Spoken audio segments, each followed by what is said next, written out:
Hello and welcome back to It's a Woman's World. Today we have Sergeant Ann Bebo here with us from the St. Paul Police Department. Don't worry, Eileen and I are not in trouble. She's just here to chat with us today. Yeah, not yet. So, Sergeant Bebo has joined us. She's a fascinating woman, has a decorated career with the St. Paul Police Force. She has been with the St. Paul Police Force for 22 years and became a cop in June of 1986. She has many, many awards. She was Detective of the Year in 2005.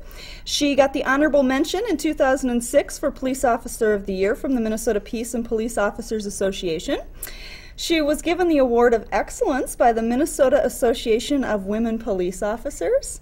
And last year, she was awarded the Medal of Valor from the St. Paul Police Department.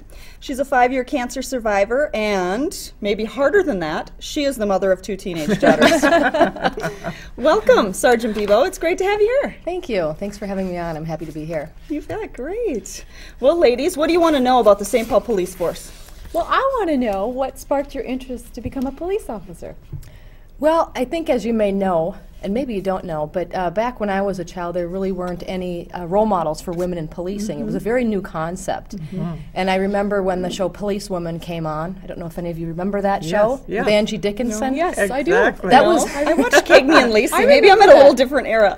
She was the very first woman police officer I ever saw on TV, and I remember people talking about, can women actually really do this job?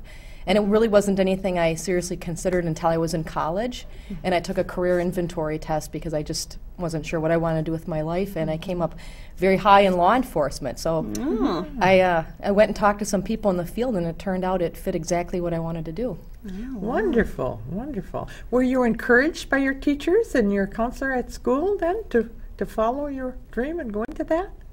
Well, for the most part. I think some people were very surprised because my teen years were not exactly the kind a mother would be proud of. On the road to being a policeman. That's interesting because I told you that I grew up around police officers. My mother was a police dispatcher and kind of directed where the police officers go in a very small town, and that was sort of their joke that like all the troubled kids end up being police officers. Is that right? Yeah.